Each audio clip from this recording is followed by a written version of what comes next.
meeshan waxaa noogu yaalo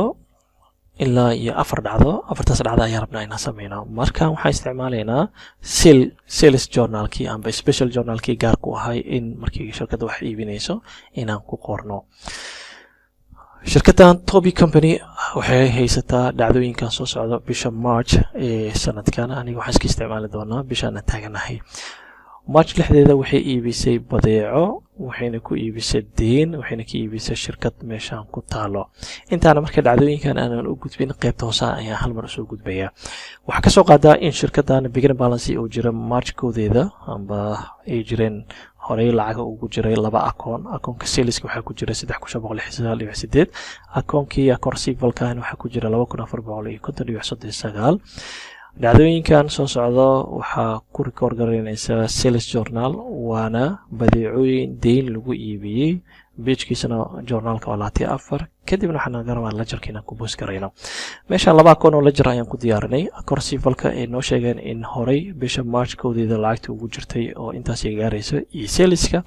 lacagta ku jirto ay gaarayso intaan receivableka dibida ayuu ka soo muuqanaya saleskana kirida ayuu ka soo muuqanaya waa normal balance waa sida caadiga lacagahooda meesha ka soo muuqda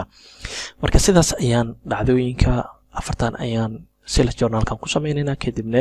waxaan sameeynaa posting hadii la raado aadna u fududahay 6 December ayaan ka dhigi doonaa ayaga March ay isticmaaleen laakiin aniga December ayaan iska isticmaali doonaa oo ah bishaan haddaan taaganahay invoice-ka laga iibiyay numberkiisa waa 128 customer-ka laga iibiyay magaciisa waxaa loo yaqaanaa Osborne madax adag yahay incorporation wax reference ma jiro waa ka soo soconaynaa waxay noqonaysaa 563.17 in laga siiyay 14 December ayaan ku xijinaynaa waa dhacdada ku xigto waxayna noqonaysaa in aan ku record gareyno xoogaa yar aan dheereysto invoice-ka wax looga iibiyay waxay noqonaysaa 1,129 waxaan u malaysaa qaab taariikh ahaan inuu ula macaamilayo waa bedelaynaa oo waxaan u wareejinaynaa general ayaan ka dhigaynaa meesha customer ka soo qabsanaya general ayaan ka dhigaynaa waa ku sii wadaynaa shirkadda maxaa loo yaqaanaa Ortiz Company marka Ortiz waa soo gaabinaynaa company ayaa waxa laga iibiyay badeeco war company-gan CO maan ka dhigo kadibna dhibic raacsiyo badeecada laga iibiyay waxay gaaraysaa 823.5 journalkan iyo diyaarsan waxaa loo yaqaanaa sales journal waana special journal marka taariikhda qoro invoice-ka qor kasta marka magaciisa qoro meeshan waxaa soo wadagalayo account receivable-ka iyo waliba saleska lacagahan haddii aan decimalka aan ku daro si aan u aragno waa badinay marka waxay noqonaysaa in dhacdo walbaba hal line inaan ku qorno hadhow waa isku wadageey doonaa lacagta meesha ka soo baxaysa totalka ayaa waxaan u isticmaalayaa inaan postingka aan ku sameeyo haddii la raado waxaa ku xigo 20 bisha marka waxay noqonaysaa December 20keeda 2020 invoice numberka 130 waxaan malaysaa number isku xigay inay ku wadaan shirkadda magaceeda waxaa loo yaqaanaa Bailey Corporation marka waxay noqonaysaa shirkadda magaceeda inaan ku qorno meeshan Bailey Corporation tap ayaan leeyahay lacagta waxay gaaraysaa oo deyn ahaan badeecada looga iibiyay 2,350.98 ayay noqonaysaa dhacdada ugu dambeyso waxay dhacday December 24teeda 2020 laakiin ayaga March ayay u tahay waxaanan ku qoraynaa invoice numberka 1,131 waxay noqonaysaa shirkadda magaceeda Shannon Corporation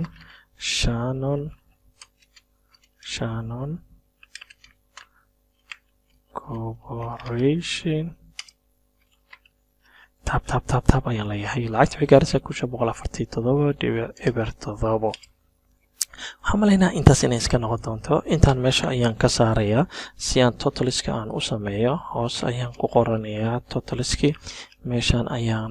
waxaan taabanayaa equal sum waxaan rabaa inaan isku geeyo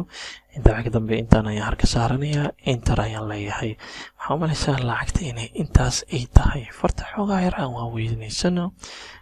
si aan u aragno kadibna aan 2 joor hoosta ka xariiqano waxaan u malaynayaa intaan way inagu filan tahay kana wax yar aan soo dhaweyno maybe dhaxdaan geyno totalka intaas ayay noqonaysaa waxaan sameynayaa posting lacagtan ayaa waxaan ku post gareynayaa account receivable-ka ilaan badeecadan waxa lagu bixiyay deyn intaana waxay noqonaysaa saleskeeni marka equal ayaan taabanayaa kadibna waxaan gujinayaa lacagtaas enter ayaan leeyahay sidaas la midana saleska creditkiisa ayaan ku qoraynaa equal ayaan leeyahay lacagtan ayaan gujinayaa enter ayaan taabanayaa haddii aan isku dayno markii inaan sameyno balancigii amba isku geyntii way iska fududaanaysaa horta intaan ayaan waxaan rabaa inaan sameysto line ayaan marinayaa maybe lineka waa nagu filan yahay sidaas la mida intaana waxaan marinaynaa line kale asagana wuu nagu filan yahay kan inaan taabano waxaan sameynaynaa balance marka meesha waxaan ku qoraynaa balancega receivable-ka ayaan rabnaa inaan isku geyno equal ayaan taabanayaa sum functionkan wuxuu noqonayaa sum waxaan u isticmaalaynaa inaan iskugu geyno intana sidoo kale waxaa qasab noqonayso balancegiisa in aan ku sameyno marka sum ayaan taabanayaa functionkaas intaan ayaan harka saarayaa enter ayaan leeyahay waxaan raacsiinayaa balance enter ayaan leeyahay dabcan labadan account balanceyadu isku mid ma noqonayaan lacagii hore ku kala jira ayaa kala duwan midna waxaa lagu talagalay deymaha shirkadda ay bixinaysa in lagu qoro midna wuxuu noqonayaa iibka la sameeyey iibka waxaa laga yaabaa inuu lacag badan uu yahay deymaha uu yar yahay taasna waxay keenaysaa oo shirkadihii markii deyma la siiyo waxaa laga rabaa inay iska soo bixiyaan marka waxaa macquula shirkado badan in lacago badan ay soo bixiyaan laakiin hadda bishan dhacdooyinka aan sameynay way isla ekaanayaan ilaan badeecadan la iibiyey oo gaaris 5,284.32 oo badeecahan la iibiyey waa badeeco dhammaanteed deyn lagu bixiyey marka waxay noqonaysaa marka hore inay isla ekaadaan kadibna macaamiishu waxay bilaabayaan inay iska soo bixiyaan deymahan ay qaateen